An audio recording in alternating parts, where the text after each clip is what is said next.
A day in my life para sa babaeng walang kapaguran at maraming pangarap sa buhay. For today's ganap nga, itara't samahan nyo nga ako dahil nagkayayaan nga kaming magkapatid maligo sa swimming pool. Saktong-sakto nga lang din dahil mainit nga ang panahon ngayon at timing nga na gustong maligo ng dagat ng aking pamangkin, kaso nga lang swimming pool ang maibigay namin ngayon. Kinonta ko na nga yung mga dapat sasama ngayon. Pansin ko nga lang itong kaulapan, talagang ang ganda niya guys. Ano kaya ang pinapahiwatig nito? Fast forward, inandito na nga kami sa La Florencia located at Upper Paatan at pagparking na nga kami para papasok na rin. Kailangan mo nga pa maglakad ng konti lang naman para makarating ka sa iyong pinaroroonan. Chares! Kayang-kaya nyo naman to, hindi naman to malayo. Chares! Pagpasok nga namin, medyo maraming ang tao pero okay lang yun. Ganto naman talaga basta mainit ang panahon. Bale, wala na nga akong sinayang na oras at dahil mainit nga ang panahon ngayon, ipupunta na nga ako sa shower para nga magbasa. Ganto talaga guys, basta nasa swimming pool ka, kailangan mo daw muna mag-shower para hindi madala yung libag mo sa swimming pool. Chares!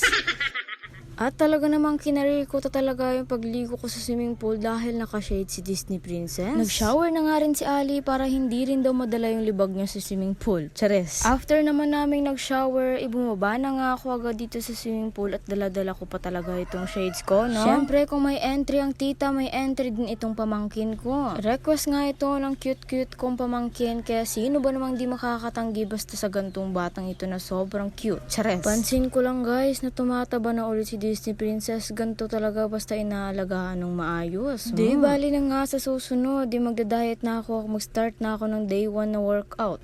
Eto na nga yung pamangkin ko at takot pa yan bumaba dito sa malalim pero mamaya bababa na yan. Ay Diyos ko, tinry ko lang naman lumangoy pero bakit hindi ako nakaabot sa kabila? Pero di bali na nga at least tinry. Move on na nga tayo sa langoy-langoy na yan at mabalik nga tayo dito sa pamangkin ko. Lumalangoy-langoy na nga siya at hindi na nga siya natatakot. May bata ngang lumapit sa kanya at binigyan nga siya nitong color pink na balon. No? Diyos ko, bakit color pink yan? Umahon nga muna ako dahil kakain na si Disney Princess. Kaya tumataba yan, kain lang ng kain. Pero at least, kain lang inuuna ko, hindi buhay ng ibang tao, no? Tapos nga nun, dumating na agad ito. Cute na cute kong isa kong pamangkin na sobrang ganda at binihisan na nga siya agad para makapagligo na rin siya. O, diba? Kinabog tayo sa outfitan. Uwian na, may nanalo na. Ginaid na nga siya ng asawa ng isa ko pang kuya para nga makapunta na sa swimming pool at talagang tinatawag-tawag pa siya ng isa kong pamangkin. O, diba? Sobrang cute na cute silang tignan. Parang sign na rin to sa akin. Chares! Lumapit na nga rin ako sa kanila para makipag-banding.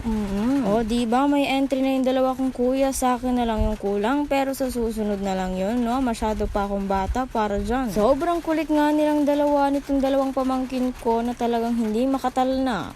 Kung naghahanap nga kayo ng sign, eto na yung sign para maligo rin kayo ng swimming pool. At ayun na nga, pinunta na nga sa kabila yung dalawang pamangkin ko at syempre hindi rin ako magpapahuli, no? Dahil nga sobrang cute nila, gusto ko makapag-banding para masampal ako ng kakitan nila. Chares! Kaya naman, sumunod agad si Tita Clarice para bantayan tong dalawang batang ito. Tignan nyo guys, sobrang sweet na sweet silang dalawa at talagang pogi at maganda talaga yung lahi namin. Charis! Ewan ko ba kung bakit ganyan yung reaksyon ng pamangkin ko sa tuwing niyayakap niya nga ito si Ishangets. O, tignan nyo, sobrang viva talaga nitong pamangkin ko at sobrang ganda talaga niya. Bale, ngayon nga lang kami nagbanding ulit ng ganito kaya naman sinulit lang namin at ayun lang muna guys, banding muna kami, dyan muna kayo. Ayun lang muna, maraming salamat, bye-bye!